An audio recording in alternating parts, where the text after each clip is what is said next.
porción de la Torá que lleva por nombre hebreo Be Shalach, que significa y envió. Y en esta porción de la Torá tenemos pues eventos muy importantes. Por supuesto, ¿verdad? La salida de los hijos de Israel de Egipto. Dice la porción que el Eterno los llevó no por el camino más corto, más fácil, que era pasar por la tierra de los filisteos, sino que los llevó por el camino del mar, el mar de los juncos.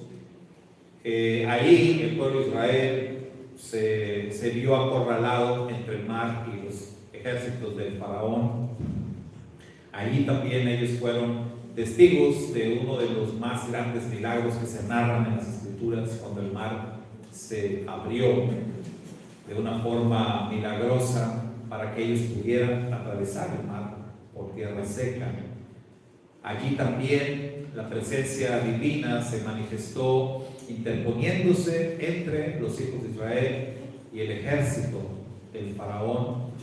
Allí también la presencia divina o el ángel del Eterno, o si queremos decirlo con todas las letras, su majestad Yeshua, peleó la batalla de los hijos de Israel y destruyó a los ejércitos del faraón. Y pues de eso dice la porción: los hijos de Israel estallaron en júbilo, cantaron una canción juntamente con Moisés, de ahí el nombre que se le da a este Shabbat, Shabbat Shirah.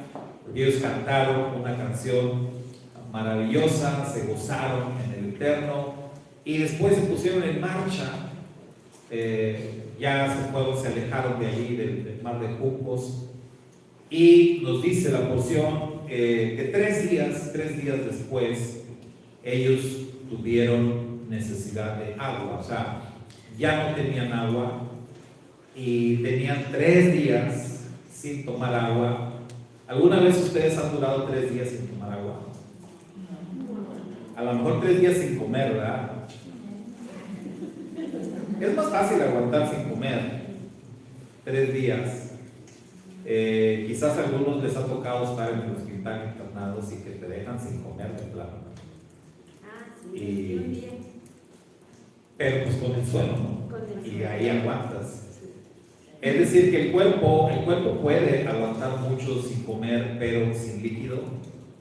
3 días sin tomar agua ya te quieres volver loco, ¿verdad? O sea, ya es como que entras en una crisis tremenda. Probablemente eso le pasó a los hijos de Israel, porque tratando de entender que solamente 3 días después de ver ese gran milagro, ellos ya están poniéndose rebeldes y ya se están quejando. Pero cuando lo pensamos así, de que 3 días sin tomar agua, pues sí te pone un poquito de malas, ¿no? Podemos entenderlos.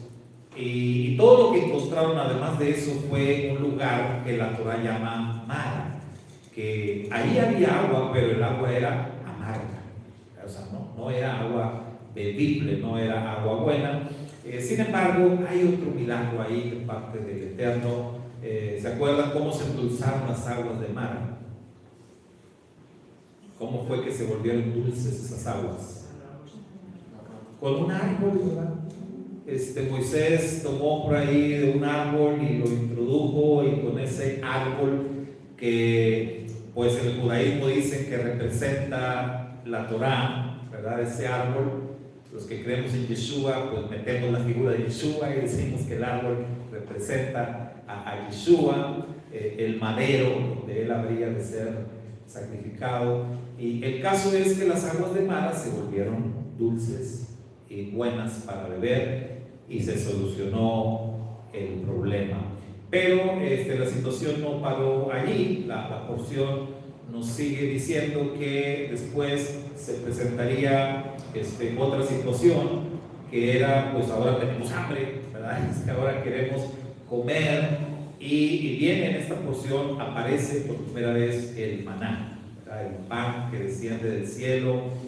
Aparece también la instrucción del Shabbat. Por eso la porción Beshalach es muy rica en todos los sentidos, llena de milagros, llena de señales. llena también de instrucciones, entonces aparece la instrucción del Shabbat en esta porción. Y también otra de las situaciones que sucede en esta porción de la Torah es que el pueblo de Israel enfrenta su primera guerra. Su primera guerra, porque lo que pasó con los egipcios, con el ejército del faraón, pues realmente esa fue una batalla, pero no la pelearon ellos. La peleó, como ya dijimos, Yeshua. Y decimos Yeshua porque allí, según la versión que estés leyendo de las Escrituras, algunas van a decir el ángel de Jehová, por ejemplo. La Reina Valera me parece que dice el ángel de Jehová, o sea, que se puso ahí entre los hijos de Israel y los ejércitos del faraón. Pero fíjese, en el hebreo, y esta versión de la Biblia, la versión textual, sobre todo la cuarta edición, me gusta mucho porque traducen al español y toman esto de que aparece en muchas Biblias como ET, que es Aleph Tav, y lo ponen, ¿verdad? Tal cual ellos. Por ejemplo, en el versículo 25 del capítulo 14 del Éxodo, dice, y Aleph Tav, dice, y Aleph Tav torció el eje de las ruedas de sus carros, de modo que los conducían con dificultad, por lo que los egipcios dijeron, huyamos de delante de Israel, porque Yud-Hei Bab-Hei pelea por ellos contra los egipcios. Entonces Yud-Hei Bab-Hei le dijo a Moisés, extiende tu mano sobre el mar y vuélvanse las aguas sobre los egipcios, sobre sus carros y sobre sus jinetes. Y bueno, más atrás, en las diferentes ocasiones que se mencionan, déjenme ir a el verso, por ejemplo, el 19. El 19 dice, entonces el ángel de Ha Elohim, que marchaba delante del campamento de los hijos de Israel, se puso detrás de ellos, y la columna de nube se movió de delante de ellos y se colocó en su retaguardia. Es cuando decimos que se va a proteger el campamento, a interponerse entre los israelitas y los egipcios. Iba entre el campamento de Egipto y el campamento de Israel, y era nube y oscuridad, pero iluminaba la noche y no se acercó uno al otro en toda la noche. Y Moisés, fíjese el verso 21, dice, y Moisés con Aleph Tav extendió su mano hacia el mar, y Yud-Hei Bab-Hei Aleph Tav hizo que el mar se retirara por medio de un recio viento oriental toda la noche, y Aleph Tav secó el mar y el agua fue dividida, y los hijos de Israel entraron por el medio del mar sobre lo seco, y las aguas les fueron como muro a su derecha y a su izquierda. Entonces, en esta versión se toma del hebreo tal cual está en el hebreo, y cada vez que aparece Aleph Tav, aquí lo menciona. Ahora, ¿por qué es importante? Para nosotros, para los creyentes en Yeshua, esto se vuelve muy importante porque en nuestros escritos sagrados, que son conocidos como Nuevo Testamento, en el libro de las Revelaciones, ¿qué nos dice? ¿Quién es Aleph Tav? Se nos dice claramente, ¿verdad? Yeshua dice, yo soy el Aleph y la Tav. O sea, en el griego es el alfa y la omega. Yo soy el Aleph y la Tav, dice Yeshua. Entonces, cuando nosotros conectamos esto y decimos, wow, entonces Yeshua aparece, siempre está ahí. En Génesis, muchas veces en Éxodo y en toda la Torah está Yeshua. Por eso los judíos dicen que el Mesías aparece, pero ellos, los judíos que no creen en Yeshua, ellos no lo ven así. Sin embargo, creen que el Mesías está escondido, dicen ahí en cada verso de la Torah. Cuando nosotros vemos que Yeshua es el Aleph Tav y que esas dos letritas aparecen constantemente en toda la Torah, ahí metiéndose entre los versos, entonces decimos, ándale, pues ahí está la presencia del Mesías. Ahora llama mucho la atención que en este texto del Éxodo 14 se habla como en otros varios textos de la Torá, se habla de dos Yud Hei Vav Hei. Porque si se dieron cuenta, leímos, entonces Yud Hei Vav Hei dijo esto, o sea, Yahweh dijo esto, y luego dice del otro, como si fuera otro Yahweh, pero dice Yahweh, y como para diferenciarlo del otro Yahweh, dice Yahweh Aleph Tav en el hebreo. Entonces, esto es de las controversias, de los textos ahí polémicos en el judaísmo, que hoy en día, si tú le preguntas a un rabino, pues se va a salir por la tangente, ¿verdad? De no explicarlo, pero lo cierto es que ahí están, ¿verdad? Los textos que nos hablan, como dice el autor de aquel libro, dos poderes en el cielo. De hecho, la palabra Elohim significa tal cual poderes, en plural, poderes, dos poderes. Entonces aquí vemos entonces a un Yud Hei Vav Hei dando instrucciones y a otro Yud Hei Vav Hei ejecutando esas instrucciones. Pero algo muy interesante es que está ejecutando esas instrucciones, dice, como hombro con hombro con Moisés.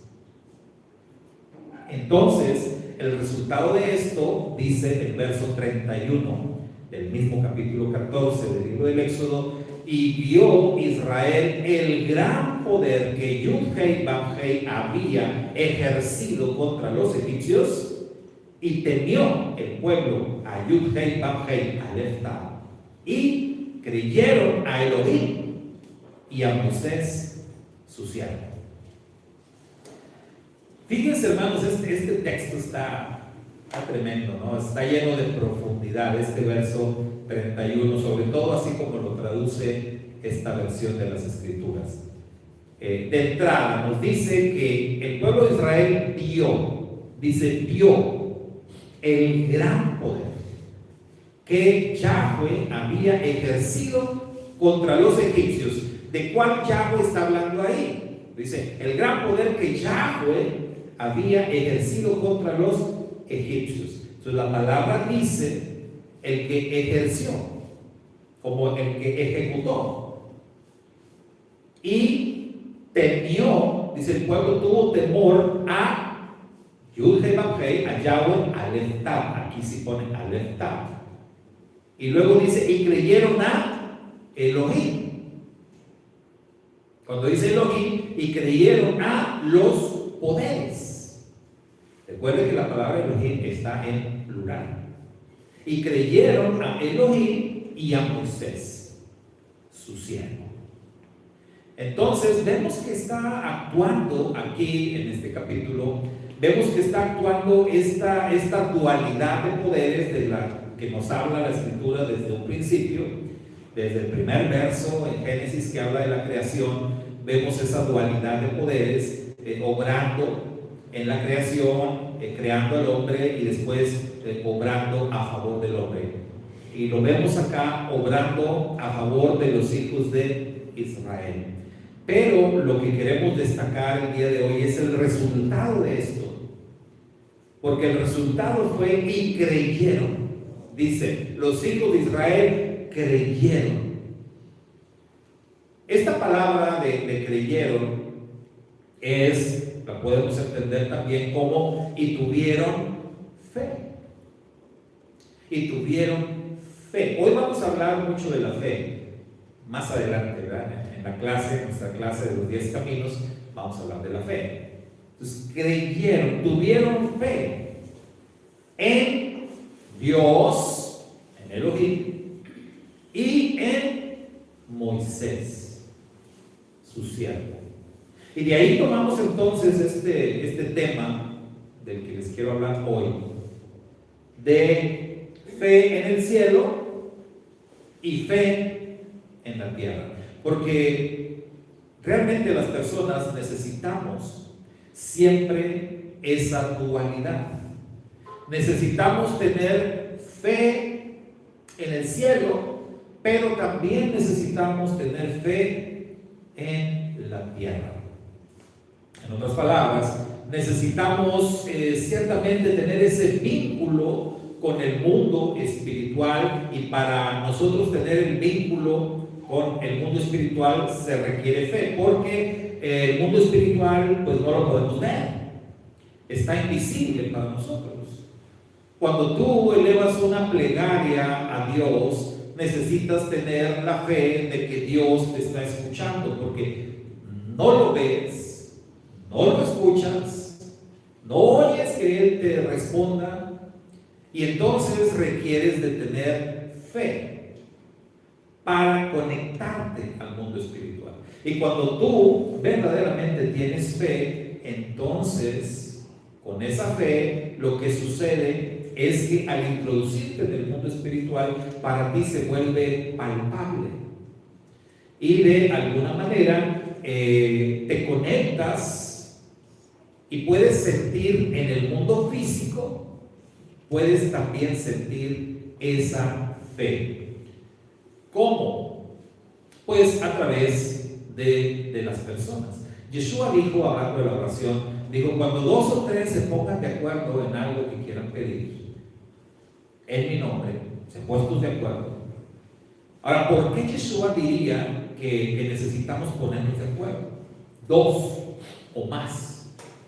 Porque también diría Yeshua: donde estén 2 o más congregados en mi nombre, ahí estoy yo. O sea que el requisito es 2 como mínimo, o más, ¿verdad? Pero como mínimo 2. Creo que realmente todo viene de esto, ¿no? De la dualidad de poderes. Todo esto viene de lo que dice la Torah, que el testimonio de todo asunto, para que sea válido, tiene que constar en la boca de 2 o más testigos. Entonces, todo tiene que tener 2 testigos.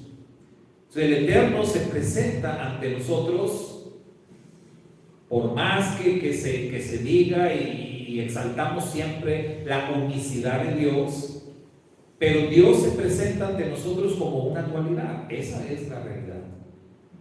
Se presenta como una dualidad de poderes, porque para todo asunto, Él mismo lo ha determinado, se requiere 2 o más testigos. Entonces vemos a Dios presentándose desde la esfera de lo espiritual de una manera invisible, pero vemos a un Dios que se vuelve tangible, que se vuelve palpable, que las personas, en este caso Israel, lo veía, lo sentía a través de la nube y a través del fuego. Y fíjense qué interesante, que aún en esa figura que vemos nosotros como la Shekinah, como la gloria de Dios, que era de día una nube espesa que les daba sombra a los hijos de Israel, y de noche era una columna de fuego que les daba calor, porque acuérdense que estaban en el desierto, y de noche entonces los iluminaba. Entonces, como que Israel para ellos nunca era de noche, porque pues siempre de día pues está ahí el sol, pero estaba la nube que los cubría, y de noche estaba el fuego que los iluminaba y les daba calorcito. Pero lo que vemos ahí son 2 figuras de un mismo elemento, la nube de gloria, nada más que de día nube espesa, de noche fuego. Ahora, fíjense qué interesante que en este capítulo 14 del Éxodo, la gloria de Dios, la Shekinah, esa nube, se mostró de las 2 maneras. O sea, está aquí Israel, está acá el ejército detrás de ellos, y viene la nube de gloria que los iba guiando, que iba al frente, porque los iba dirigiendo, viene y cambia de posición y se viene a la retaguardia, se pone atrás de los hijos de Israel y se pone entre los egipcios y ellos. Pero del lado de Israel, ¿qué había? El fuego. Había el fuego que les estaba iluminando el camino por donde ellos iban. Pero del lado de los egipcios está la nube esta espesa, que para los egipcios era como tinieblas, y que además no les permitía avanzar. ¿Se acuerda de las tinieblas, la plaga de las tinieblas, que dice el Éxodo que nadie se movió de su lugar en 3 días? Y no se movían realmente porque no se podían mover, porque las tinieblas eran espesas. Era como si alguien te estuviera agarrando así, y no te puedes mover. Te quedas ahí paralizado. ¿Alguien aquí ha padecido de esto que le llaman, se me fue el nombre? Bueno, ese es el coloquialmente, ¿verdad? Y no lo quería decir así, pero parálisis del sueño, ese es el nombre técnico, ¿verdad? Parálisis del sueño. Pero acá nosotros, la raza, le decimos se te subió el muerto, ¿sí? Es cuando se te sube el muerto, así se conoce. ¿A alguien le ha pasado? A mí sí, 2, 3, más de los que yo quisiera. Es una experiencia bien fea, ¿sí o no?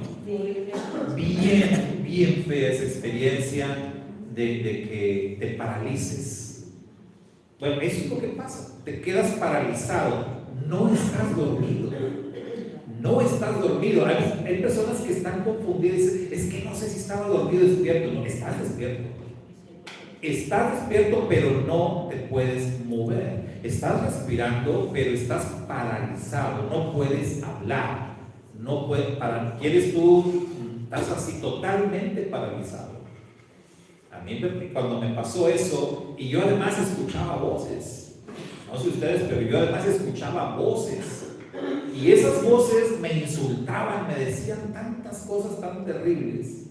Pero las voces eran de mi familia, eran mi mamá, mis hermanos, pero me decían cosas y yo estaba paralizado.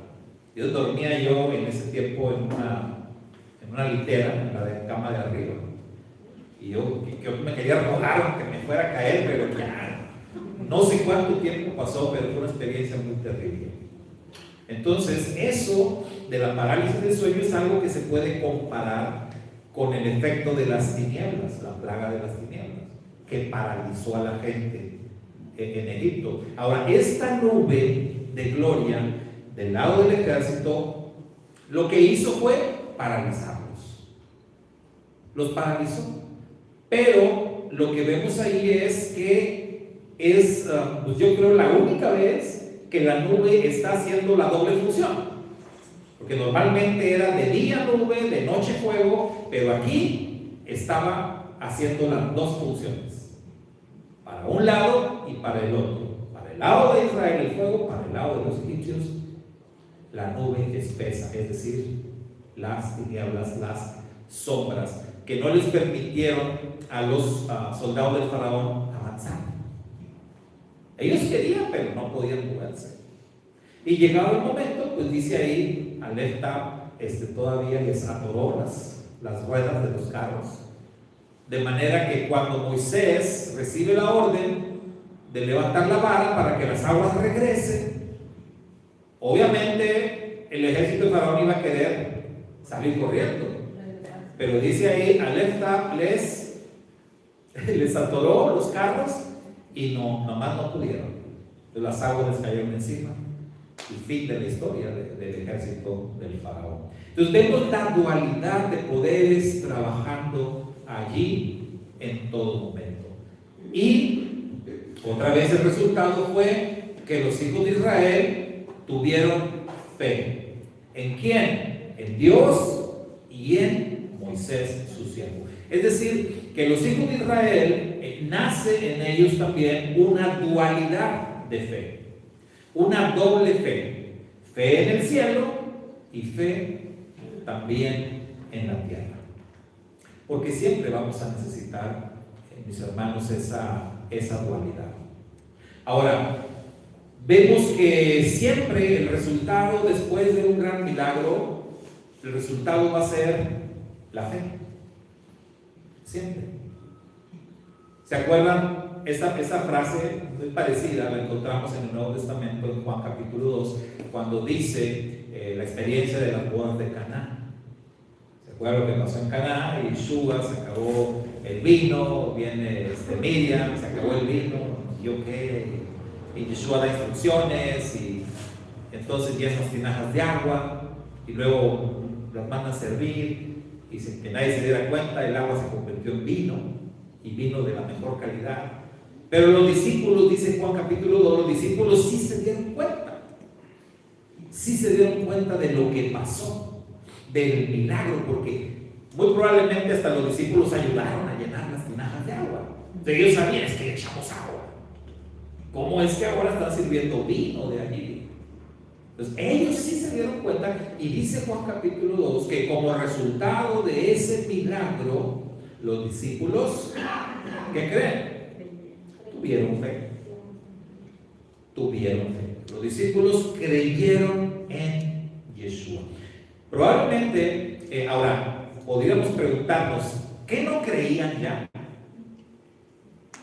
Sí creían, porque ya andaban con él, ya eran sus seguidores, ya habían creído en él.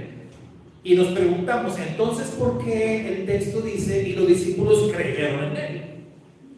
Como si no creyeran antes, ya creían, ¿por qué dice? Y es que tenemos nosotros ese problema, muchos de nosotros, ese problema de ejercer fe, sobre todo fe salvadora, porque así nos enseñaron, de ejercer la fe salvadora una sola vez.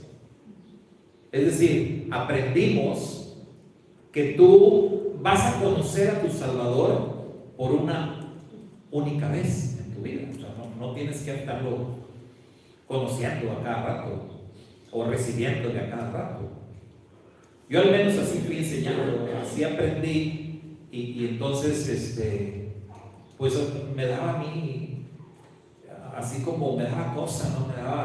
Les he platicado, ¿no? Que cuando yo iba a alguna campaña de estas evangelísticas, escuchaba yo predicar a un evangelista, y pues ya ¿no? Que cuando son bien buenos para predicar los hermanos, y luego ya cuando te hacen el llamado para recibir a Cristo, ¿cuántos quieren recibir a Cristo? Y pues yo estaba que ya, yo quiero, ¿verdad? Pero luego me acordaba, pues si ya soy pastor, pues ¿cómo que? Sí, ¿verdad? ¿Qué oso? O sea, ¿cómo voy a levantar la mano? ¿Cómo voy a pasar? Pero en mi corazón, yo quería pasar. Yo estaba bien emocionado. Pero no, ¿cómo? No puede ser eso. Hasta que entendí, ¿verdad? Es que realmente esto no es así como te dicen. O sea, sí, tú ya crees, tú ya tienes fe, pero tienes que renovar todos los días tu fe. Tienes que renovar todos los días tu compromiso. Entonces, no pasa nada, ¿verdad? No tiene nada de malo el que, digamos, vuelvas a recibirlo, vuelvas a levantar la mano, vuelvas a pasar al frente, lo que sea que hagas, porque estás renovando tu compromiso, estás renovando tu fe, estás fortaleciendo tu fe. Entonces, cuando dice Juan, los discípulos creyeron en él, es que su fe en él aumentó. Su fe en él se vio fortalecida después de ver esa señal. Entonces, cada vez que tú ves un milagro, ves una señal, o eres receptor de una obra de Dios en tu vida, como lo que pasa aquí, ¿verdad? Cuando los sábados que venimos y que se comparten los testimonios, aquellos que experimentaron algo en la semana, aquellos que fueron librados de algún accidente, de algún peligro, que vieron la mano de Dios de una manera extraordinaria, porque ¿se acuerdan? Hablábamos la semana pasada de acciones de justicia o de actos de justicia ordinarios y extraordinarios. Y nosotros así experimentamos también a Dios. Experimentamos a Dios de una manera ordinaria y lo experimentamos de manera extraordinaria. ¿Cuáles son los factores ordinarios que para nosotros son ordinarios y que ahí está, porque el poder de Dios siempre está presente? Pero ¿cuáles serían los factores ordinarios en donde Dios se nos presenta todos los días?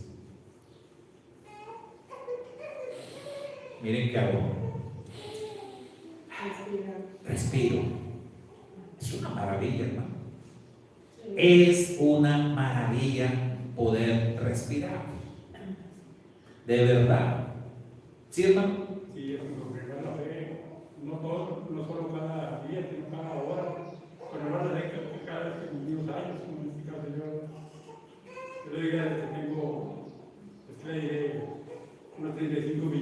respirando, digo, no puede ser tanto tiempo, gracias a Dios. Entonces, Sí. cuando la fe se resalta, hay que darle gracias a Dios, porque ahora tenemos chance. ¿Y qué de Salomón? Los muertos no alaban a Dios, entonces hay que tener cuidado con eso. Sí, y precisamente por eso decía el hermano, cuando cumples años, entonces cada año, entonces eso se vuelve extraordinario, pues cada año. Entonces cada año doy gracias a Dios por la vida que me da, porque cumplí un año, pero eso es extraordinario. Pero todos los días respiras. Cuando nos podemos levantar de la cama. Todos los días te levantas, ¿verdad? Todo, por eso los rezos diarios, lo primero que decimos es: te agradecemos, Rey viviente y eterno, porque has devuelto el alma a nuestros cuerpos. Porque realmente, hermano, cuando tú te duermes en la noche, te mueres. Te mueres, porque bíblicamente, ¿qué es la muerte? Es el sueño. El sueño del alma. Es como que si el alma se va de tu cuerpo. Porque tú te duermes, hermano, te mueres dormido. ¿Qué? ¿Qué pasa? Ni sientes ni nada. Entonces, cuando tú te duermes, realmente es como morir. Y no se lo van a tomar tan en serio, si no ya se van a quedar: ya no voy a dormir, ya no voy a dormir, ya no voy a... Tome pastillas para no dormirse, ¿no? No. Pero se van a acabar todo el café del mundo. No, pero literalmente cuando duermes es como muerte. Entonces por eso decimos: gracias, Padre, porque has devuelto el alma a nuestros cuerpos, porque nuevamente abrí los ojos a un nuevo día, estoy respirando, me estoy levantando, tengo la fuerza. Porque estuve visitando a un amigo hace algún tiempecito, y ese día que llegué a verlo, yo con mi problema, luego el dolor de la espalda y eso, estaba yo todo dolorido, y llego y pásale, Saúl, y siéntate, y mira, digo: no, pues si no voy a sentarme porque no aguanto mucho parado, traigo mucho dolor. Y ya platicando ahí, ¿no? De nuestros males y enfermedades, porque luego de eso platica uno ya después de los 50 años, pues, puro, y qué tratamiento estás tomando, y qué médico, y esas son las pláticas, ¿no? Y ahí estábamos platicando, y entonces él me dijo algo que se me quedó muy grabado, ¿verdad? Y lo valoro mucho. Lo valoré y lo valoro todos los días a partir de ahí. Porque él me dijo: Saúl, al menos tú te puedes valer por ti mismo. Al menos tú te puedes valer por ti mismo. Hermano, de verdad, o sea, cuando lo piensas, aterrizando esto, que no puedas valerte por ti, que necesites de alguien para que te levante, o que necesites de una silla de ruedas, alguien que te empuje, o que te cambie ahí, que cuando ya tengas necesidades de ponerte pañales, cosas así, que él estaba pasando por esa situación y por eso me lo dijo. Él me platicó su experiencia. Digo: Saúl, cuando por primera vez después de esta situación que estoy pasando, quise ir al baño y no pude. Dice: brother, no sabes cómo, qué sufrimiento tan grande. Por eso dice: con todo y que andas ahí con tu dolor, pero al menos puedes valerte por ti mismo. Y wow, qué lección tan grande. Y qué maravilloso poder todavía, ¿verdad?, accionar, hacer esto, aunque más despacio, como sea, pero lo haces. Poder hacerlo, poder valerte por ti mismo. Entonces, por eso todos los días nosotros agradecemos a Dios por todas estas cosas. Entonces, hay cosas ordinarias, hay cosas extraordinarias, y conocemos a Dios en los dos aspectos. Nada más que las cosas ordinarias, sí, a veces se nos pasa. Por eso en la fe hebrea en el judaísmo son muy cuidadosos de no olvidar, ¿verdad?, los detalles, y de estar agradeciendo a Dios y de no perder esa relación con Dios, por las cosas a las que estás demasiado acostumbrado, como respirar, ¿verdad? Respirar. Cuando se vino esta cosa del COVID en el 2020, recuerdo que aquí de la congregación, mi esposa y yo fuimos los primeros caídos, los primeros que nos dio la plaga del COVID. Y pues después dijimos, bueno, pues por algo, ¿no? Porque ya después pudimos ayudar a los demás hermanos. Entonces cuando a mí me dio el COVID, y yo ni sabía todavía que tenía el COVID, me recuerdo, nos llegó una paca de ropa. Entonces esas pacas de ropa pues están pesadas. La más ligera siempre pesan 100 libras, a veces son de 120, a veces hasta 160 libras. Y no recuerdo de cuánto era esta paca, pero nos la llevaron a la casa, entonces la tenía que llevar para el local. Agarré, la cargué y la subí al vehículo. Entonces yo la agarré, la cargué y la deposito en el carro, le cierro, me doy la vuelta para regresarme a la casa, y donde empiezo a caminar hacia la casa me doy cuenta de un detalle: no podía respirar, de plano. O sea, el esfuerzo que hice, algo pasó y no podía respirar. Entonces di 2 o 3 pasos, me doy cuenta que no entra el oxígeno. Y gracias al Eterno, ¿verdad? Porque yo soy una persona que padezco ansiedad, entonces ahí me hubiera muerto, ¿no? Pero gracias al Padre, que fue como: cálmate, tranquilízate, no te aceleres, quietud. Avancé otro poco, me recargué, porque dije, voy a caer, ¿no? Me agarré de algo allí. Recuerdo que estaba la puerta abierta de la casa, mi esposa estaba ahí adentro, y ella me empezó a observar, me di cuenta de reojo.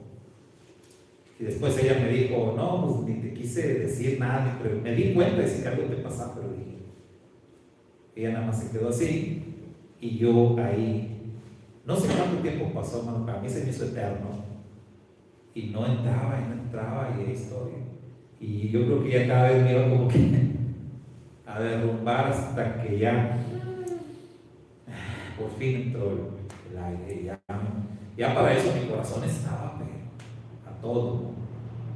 Y entonces entendí ya después que dije, pues que tenía COVID, y ya vi de qué se trataba y todo eso, y el asunto ese de, no recuerdo cómo se llama el aparatito ese que te pone, el oxímetro, ¿verdad? Entonces ahí me di cuenta y dije, la oxigenación se te cae cuando haces esfuerzo. Si tú tienes COVID y andas ahí haciendo esfuerzo, andas trabajando como si la oxigenación se te baja, ¿verdad? Nosotros fuimos testigos, mi esposa y yo después fuimos, cuando nos fuimos a hacer la prueba en el centro de salud, había mucha gente ahí, y nos tocó ver personas que de plano ya estaban sentados en el piso. Y recuerdo que salían y les checaban, les ponían el oxímetro, y me acuerdo un señor que traía como 40. Y dijo la muchacha, oiga, habla una ambulancia, este señor ya hay que llevarlo al hospital. O sea, 40, ya casi. Y sí, estaba en el suelo, ya no tenía fuerzas. Estaba muy apenas ahí, respirando muy poco. Entonces, es algo terrible, ¿verdad? No poder respirar. Conocemos a Dios entonces en los aspectos de lo extraordinario y de lo ordinario. Pero lo que mueve la fe en nosotros son más las cosas extraordinarias. Las cosas ordinarias estamos tan acostumbrados que ya no nos provoca, o sea, el hecho de, mira, estoy respirando, me quedo de fe porque estoy respirando. Ya no nos provoca eso. Pero cuando tenemos una experiencia extraordinaria, eso sí nos provoca más fe, hace que nuestra fe aumente, ¿verdad? Somos librados de un accidente, recibimos algún milagro, como esto que los israelitas vieron, creyeron en Dios, vieron aumentar su fe.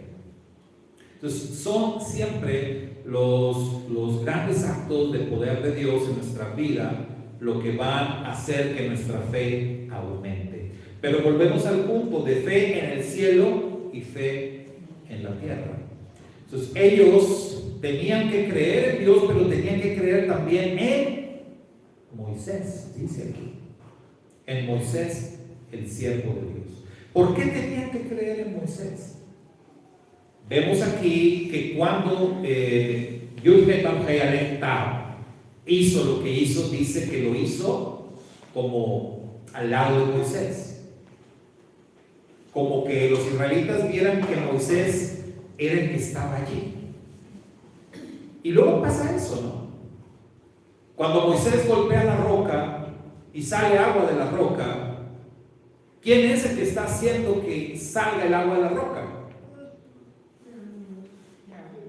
Es el Eterno. Es el Eterno. Pero el Eterno quiere que Moisés lo haga. O sea, el Eterno simplemente pudo haber dicho: Moisés, diles a todos que se paren ahí, ahorita voy a hacer que salga agua de la roca.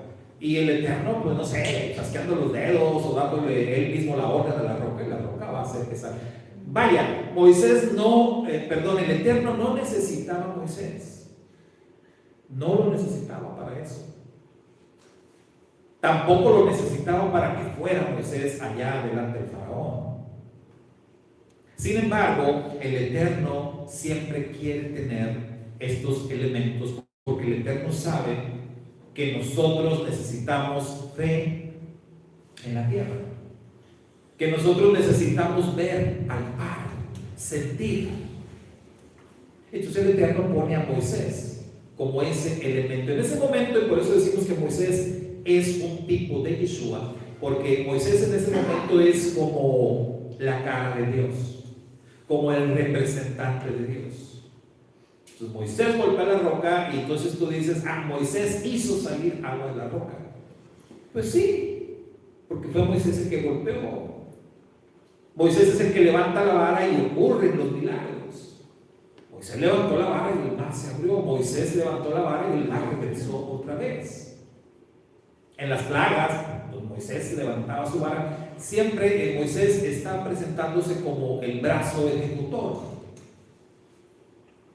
Y el pueblo iba a necesitar ese elemento visual, ese elemento físico, ese elemento terrenal en el cual ellos pudieran ejercer su fe.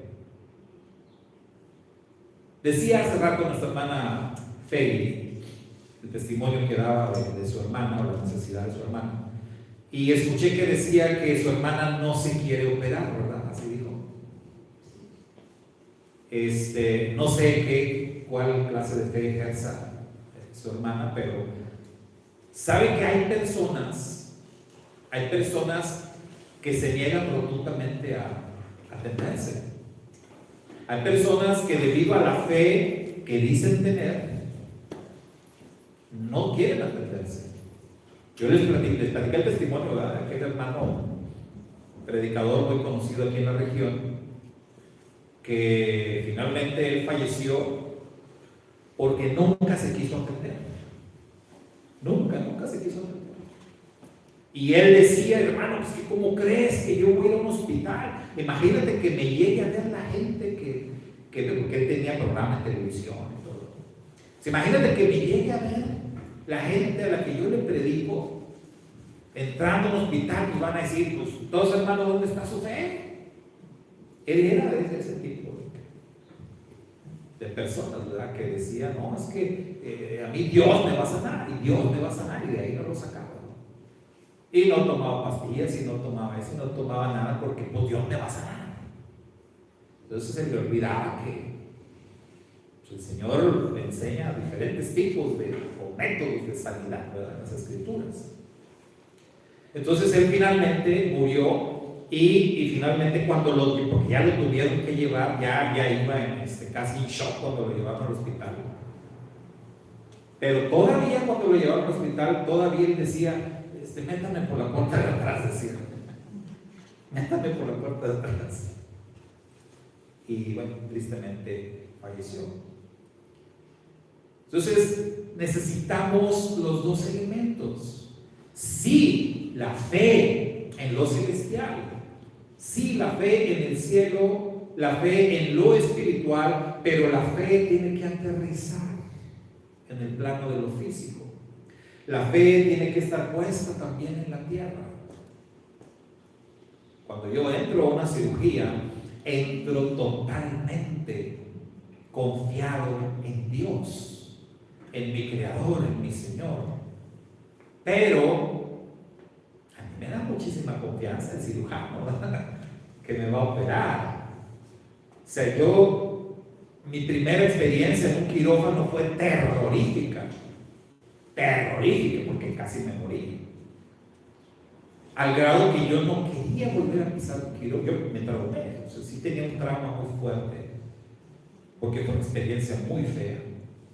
Y después me di cuenta que el asunto allí fue que el elemento físico, el elemento terrenal, pues me quedó a deber en mi primera experiencia. Y cuando tuve que entrar a un quirófano por segunda vez,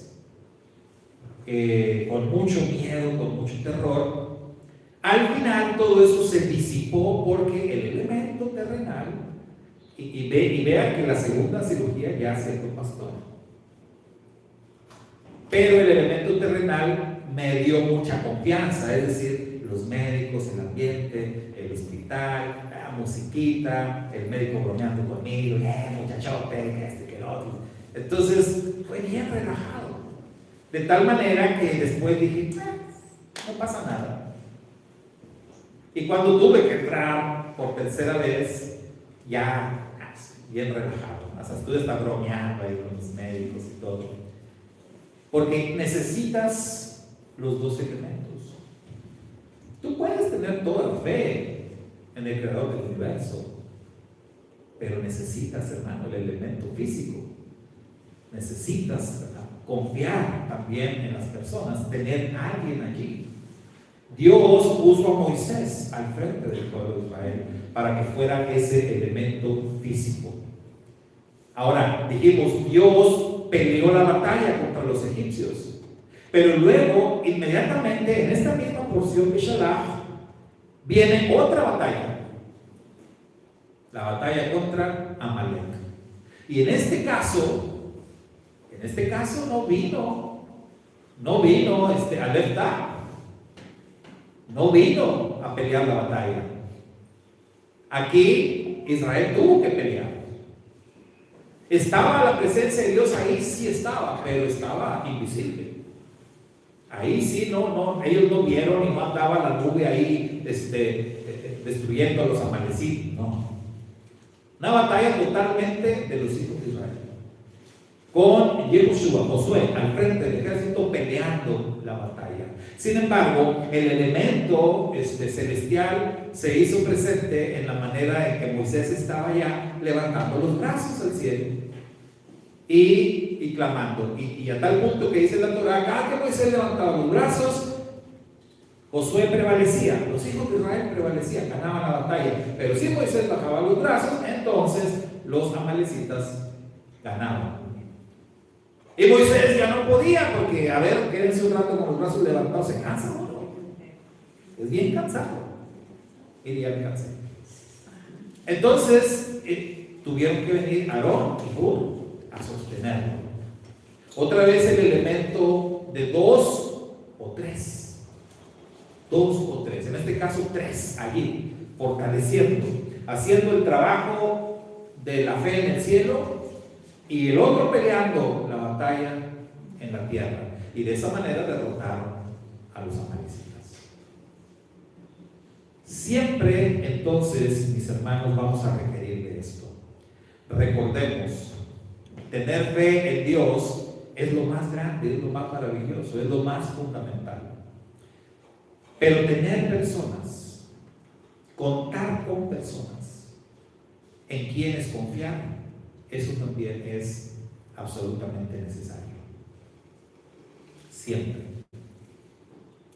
Y aquí la pregunta es, para terminar, pregúntate a ti mismo, ¿eres tú una persona confiable? ¿Eres tú alguien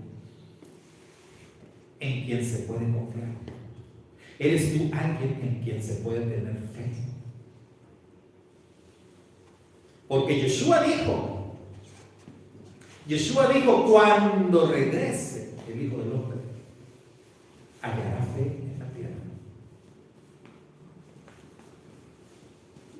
Él es alguien en quien se puede confiar.